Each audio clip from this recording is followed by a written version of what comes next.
अशोक निम्बोला जी। राधे राधे महाराज।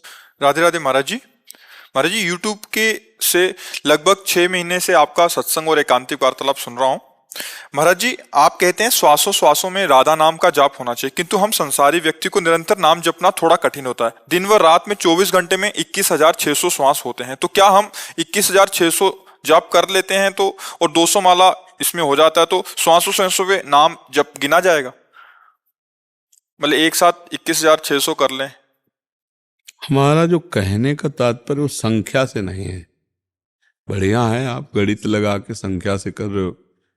मान लो आप जिस समय प्राण निकलने का समय है और संख्या आपकी पूरी हो गई पहले, और उस समय आपका चिंतन किसी विषय का चल रहा है, स्त्री पुरुष, मकान, धन, कोई वस्तु, व्यक्ति, स्थान का, तो आपकी सदगति में बाधा हो जाएगी ना।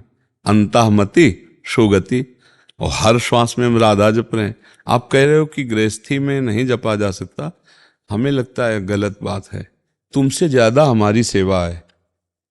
गृहस्थी चैन से 9 से लेकर के 4-5 बजे तक तो सोता होगा।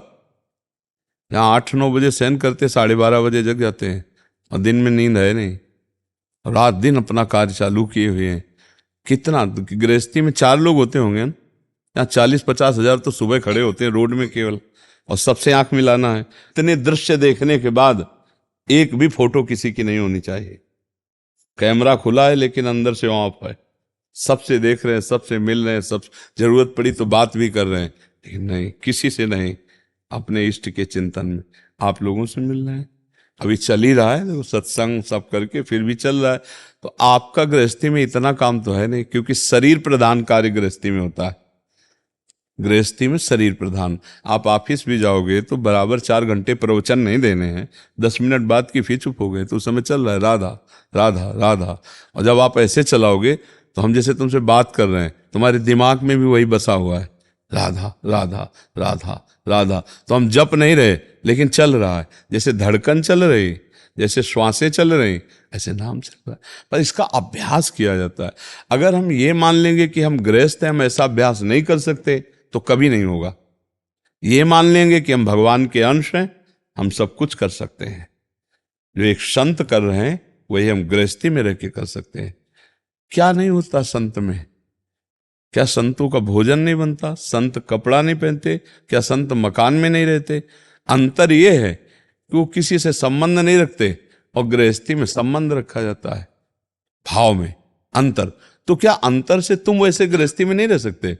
भाई अगर तुम्हारे घर में रहते होते तो 4-5-6 लोग होंगे, 10 लोग, 4 लोग हैं, 400 लोग हैं, सैकड़ों बच्चियां, सैकड़ों संत, बच्चे, सब पूरे, और सबके दिमाग पर हमारा शासन है।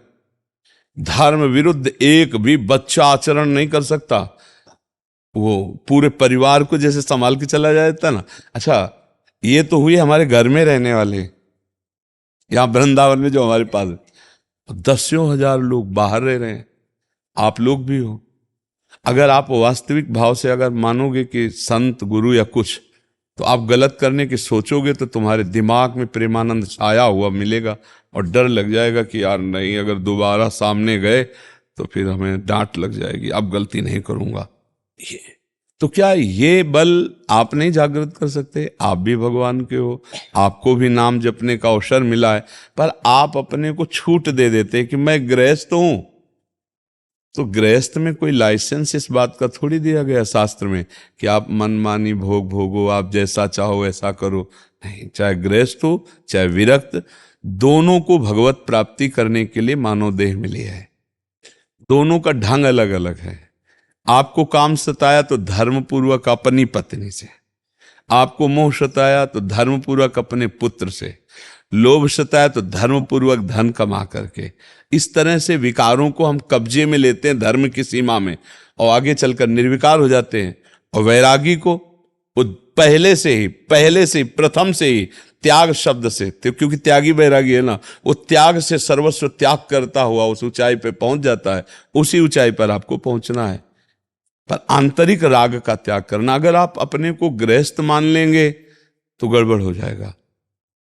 गृहस्थ पहले आप मानो भगवान के आप अंश हैं, आप गृहस्थ धर्म का पालन कर, आप गृहस्थ नहीं, आप गृहस्थ धर्म का पालन कर रहे हैं। आप भगवान के अंश हैं, आप गृहस्थ धर्म का पालन कर रहे हैं, तो आप जीत जाओगे। और आपने अपने को गृहस्थ मान लिया तो छूट दे दोगे कि ये तो सब काम बाबा जियों का है कि आप निरंतर भजन करो, हम तो गृहस्थ हैं। एक जो आप एक गणना करके जप कर रहे हो, ये बड़ी श्रेष्ठ बात है। पर चूक की बात यह है कि गणना पूरी होने के बाद जब हमारा जो श्वास खाली जा रही और उस समय हमारी मृत्यु हो गई, तो हमें अगला जन्म लेना पड़ेगा। जैसे हिरण का चिंतन हुआ तो अगला जन्म हिरण का हुआ। तो अंतःमति शोगति, मुझे चाहिए कि हर श्वास में अभ्यास करो, हो जाएगा। करत करत अभ्यास के जड़मत होत सुजान, रस्सी आवत जात ही सिल पर होत निशान। तो राधा नाम का निशान पड़ जाएगा बुद्धि में, राधा राधा, अंदर से एक दिव्यता आ जाएगी। फिर भजन करना नहीं पड़ता, रोम रोम भजन करता है, मतलब एक दिमाग हो जाता है, राधा में दिमाग हो जाता है। एक होता है वाचिक जप करना, फिर उपांश जप करना, फिर मानसिक जप करना, फिर रोम रोम में वही, मतलब वो छा जाता है। बात करो, उठते बैठते चलते फिरते खाते बात करते मौन, हर स्थिति में वो भगवदाकार वृत्ति रहती, अखंड भजन रहता है। अभ्यास करो, अभ्यास में बहुत बड़ी सामर्थ्य है, बहुत बड़ी सामर्थ्य। देखो, जिनका अभ्यास नहीं तो आंख खोल के भी निशाना नहीं लगा सकते। ऐसे अभ्यासी लोगों की आंख में पट्टी बांध दो और वो निशाने पे।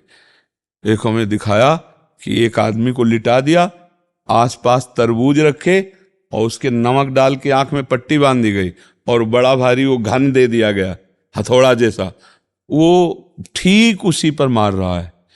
मतलब आंख की पलकें बंद है, पट्टी बंद है, जरा सा चूक जाए तो लेटे हुए बंदे के मतलब प्राण निकल जाए, पर उसका ठीक घन जो है थोड़ा है वो उसी पे पड़ रहा है।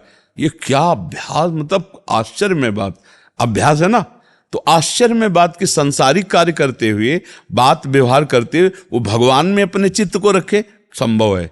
अभ्यास से सब संभव है। अभ्यास हो जाए तो आंख में पट्टी बांध के गोली मार दे। और अभ्यास नहीं है अपने लोगों का, तो जैसे अपने को बंदूक दी है तो लाठी वाला काम भले कर ले लेकिन बंदूक नहीं चला पाएंगे, क्योंकि कभी पकड़े नहीं, कभी चलाया नहीं, कभी अभ्यास नहीं किया। ऐसे ही अपने लोगों ने मन का अभ्यास किया, भजन का, तो उसमें प्रवीणता हो गई। अब मन का अभ्यास किया विषयों का, तो भगवान में लगाना बड़ा कठिन है ना।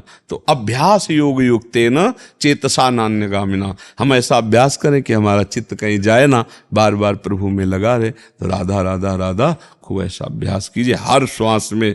और एक श्वास में कई नाम जपे जा सकते हैं, तभी तो आप 21 वो श्वासों का गणना करके जप लेते हैं।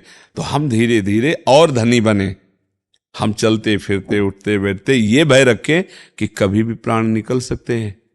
प्राण निकलने की कोई तिथि तारीख हमारे पास है नहीं, और जिस समय प्राण निकले और जो चिंतन किया वही हमें बनना पड़ेगा। तो हम राधा राधा बोलते रहे, तभी काम मन। अंतिम श्वास में नारायण निकला अपने पुत्र के बहाने, तो परम पद का अधिकारी हो गया। तो हम इतना बड़ा घाटा ना सहें, अब मनुष्यों ने हमारी व्यर्थ ना जाए। हम हर समय नाम जपने का अभ्यास करें। पूर्णता तो भगवान की कृपा से होती है, पर हम प्रयास हम करें। प्रयास में पूरा हमारा बल लगा के, तो कृपा भी भगवान की पूरी होगी और वो हमारा उद्धार कर देगी, पक्का। हम कायरता न करें तो भगवान की कृपा की कमी नहीं। जासु कृपा नहीं कृपा आघाती, जिसकी कृपा करते करते कभी आघाती नहीं, ऐसी भगवान की कृपा है।